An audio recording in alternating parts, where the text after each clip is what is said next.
अच्युतं केशवं विष्णुं हरिं सत्यं जनार्दनं स नारायण च वेतनमस्तकं शुभं नमो ब्रह्मणो देवाय गो ब्राह्मणिताय च जगद्धिताय श्रीकृष्णाय गोविन्दाय नमो नमः नव विश्वसभाज्य श्रीपति पद्यालय शुभे सर्वत्र पाहिमाং देवी মহালক্ষ্মী নমস্তে নমস্কার।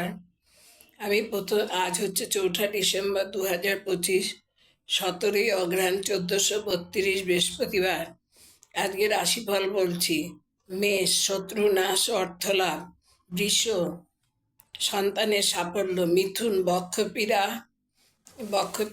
আর ভ্রমণে বিপদ, কর্কট হচ্ছে লটারি প্রাপ্তির ফাটকা লাভ, সিংহ সম্পত্তি লাভ, কন্যা উদ্বেগ তবে অর্থ লাভ, তুলা ভ্রমণ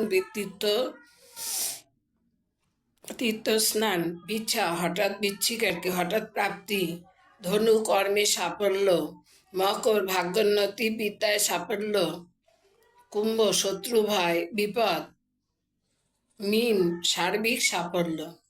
এবার আজকে আমি ডিসেম্বর মাসে রাশিফল বলবো, পরপর বলবো 3টে করে রাশি এক একটা ভিডিওতে বলবো।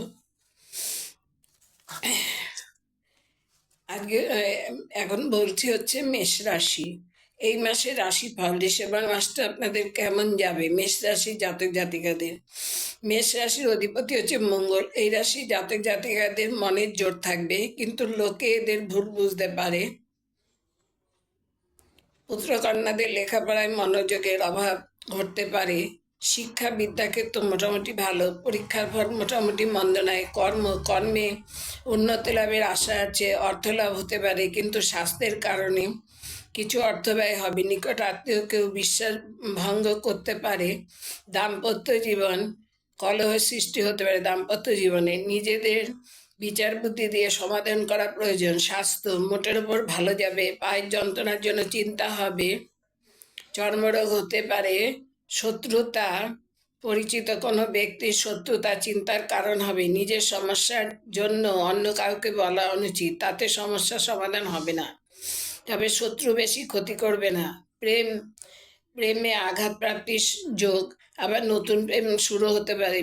অবিবাহিতের বিবাহের যোগ আছে, তবে জটক বিচার করে বিবাহ করা উচিত। দুর্ভাগ্য, এবছর সামান্য অর্থ অপচয়, প্রেমে আঘাত প্রাপ্তি হতে পারে, তবে নিজের বিচার বুদ্ধি দিয়ে সেই দুর্ভাগ্য নাশ করতে হবে।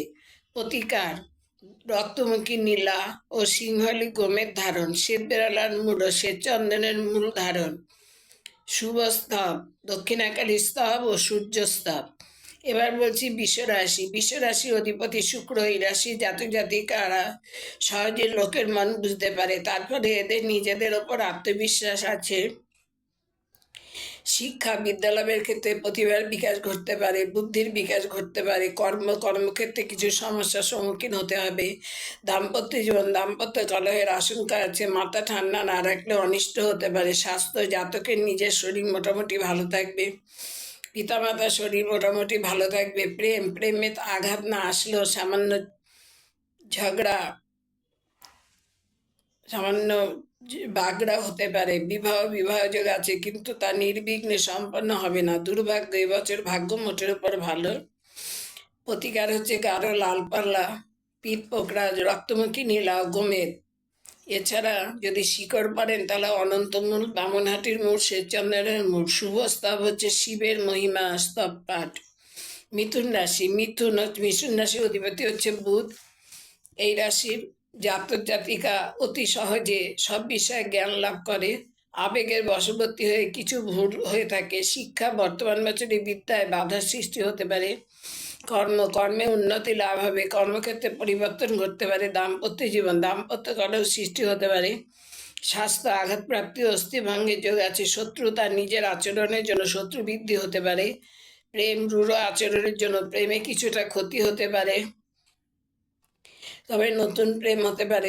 এবছর বিবাহ না করাটাই শুভ। দুর্ভাগ্য, এবছর অশুভত্বের পরিমাণ বেশি। খুব ভালোভাবে সূক্ষ্ম বিচার করে জীবনযাপন করতে হবে। প্রতিকার, গাঢ় লাল পরা গোমের ক্যাটসাই ধারণ। আর যদি শিকড় পারেন তাহলে অনন্ত মূষের চন্দনের মূল, অশ্বগন্ধার মূল ধারণ। শুভ স্তব হচ্ছে দুর্গাস্তব পাঠ। এই ভিডিওতে এই পর্যন্ত বললাম, এর পরেরটা আবার বলছি।